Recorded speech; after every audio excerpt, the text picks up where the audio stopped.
추행은 없었습니다. 이 사건은 데이트 폭력 사건입니다. 남친이란 자의 폭언과 폭력에 동석자 모두 피해자이자 일부 왜곡 보도로 사안이 변질됐습니다. 무고와 데이트 폭력은 매우 중대한 범죄입니다. 또한 자신의 범죄를 감추거나 정치적 이익을 위해 증거를 인멸하고 공작하는 것은 치졸한 범죄입니다. 이에 진실을 밝히고 강력하게 대응하고자 이 자리에 섰습니다. 당일 저는 지인의 초대로 뒤늦게 동석했습니다. 여의도에 있는 개방된 족발집이었고 다른 의원실 소속 보좌진으로 여자 4, 남자 2, 총 5명이었습니다. 당시 자리는 화기애애하게 진행되었고 다소 저에게도 불편한 상황들이 있었지만 그러려니 하고 넘어갔습니다. 그러던 중 갑자기 한 남성이 나타나 큰 소리를 지르며 폭력을 행사하기 시작했고 그 자리를 떠났습니다. 그 이후 누군가 남성의 폭력 행위를 막기 위해 경찰에 신고까지 하였고 경찰과 고소인의 여동생까지 와서야 상황이 정리되었다는 얘기를 들었습니다. 여성 동석자가 촬영한 영상을 확인하시면 될 것입니다. 또 그 당시 경찰 출동이 추행이었다면 저는 이미 무조건 조사를 받지 않았겠습니까? 전혀 그런 사실이 없습니다.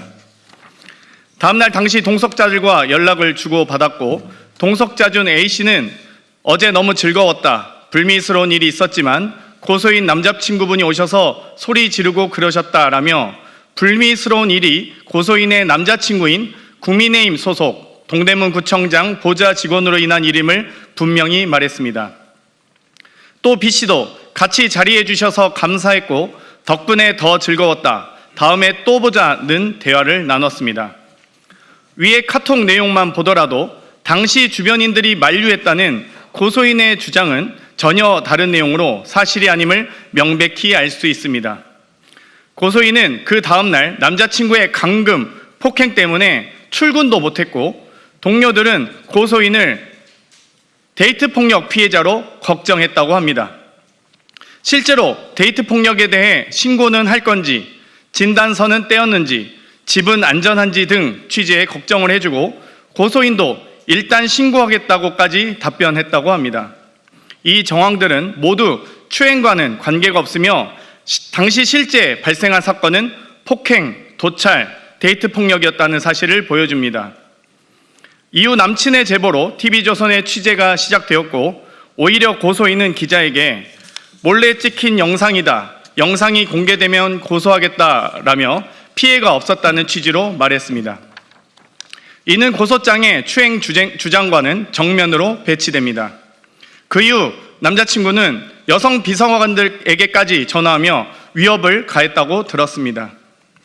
오히려 이 사건의 본질은 고소인 남자친구의 데이트 폭력이자 동석한 여성 비서관에 대한 폭언과 위협, 몰래 촬영한 불법 영상입니다. 남자친구는 영상 촬영이 장난이었다고 했지만 누구의 동의도 없이 촬영된 그날의 영상도 데이트 폭력의 한 부분일 수 있습니다. 앞으로 무고 및 추가 영상이 있는지에 대하여 경찰 수사 과정에서 밝혀져야 할 것입니다. 다음 날에도 폭언 폭력으로 인한 무단 결근이 있었고 보좌진과의 대화에서도 남자친구의 데이트 폭력에 대한 걱정이 전부였고 심지어 정신적 치료까지 받는다는 얘기를 들었었습니다. 그럼에도 무려 1년이 넘은 지금 고소장이 제출되었고 그 의도와 동기를 의심할 수밖에 없습니다. 이에 고소인을 무고죄로 고소하여 그 의도와 동기를 밝히겠습니다. 또한 저에게 폭력을 행사하고 데이트 폭력을 행사한 고소인의 남자친구인 국민의힘 소속 동대문구청장 보좌 직원을 고소 및 고발합니다. 동대문구청장은 지금이라도 제 식구 감싸기를 멈추고 해당 직원의 폭행, 불법 촬영, 데이트 폭력 등 모든 범죄 행위에 대해서 조사하고 감찰하십시오. 무분별한 보도로 심각하게 명예를 훼손한 TV조선에 대해서도 엄중히 제소합니다. 동일한 영상을 2차례 보도하면서 첫 보도에는 고소인이 제 어깨에 손을 올리는 장면을 모자이크로 숨겼고 다시 보도하면서 제 팔이 마치 고소인 쪽을 향한 것처럼 확대 왜곡했습니다. 두 영상은 동일한 영상이며 추행한 사실이 전혀 확인되지 않았습니다. 오히려 확연히 드러난 것은 고소인이 제 어깨에 손을 올리고 있는 장면입니다. 또 동일한 영상에 음성을 추가해 제대로 들리지도 않고 동작에도 맞지 않으며 고소인의 음성인지조차 확인되지 않은 소리를 악의적으로 편집하여 아니 왜 거기에 라고 단정하고 자막 처리했습니다. 이쯤 되면 이건 보도가 아니라 연출입니다.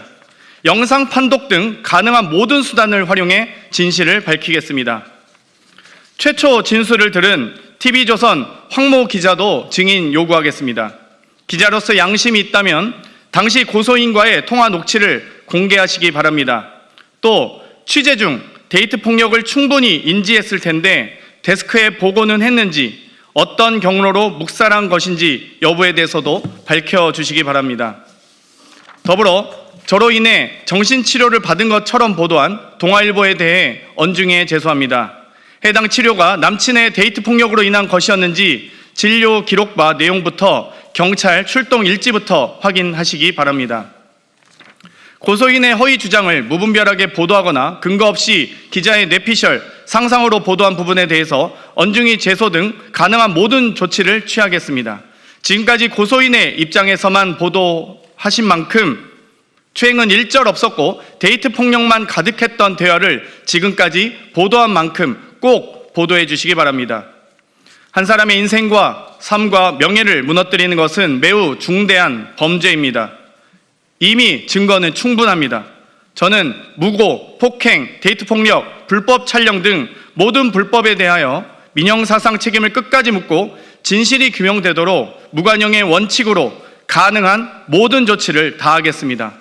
혼신의 힘을 다해서 진실을 밝히겠습니다. 감사합니다.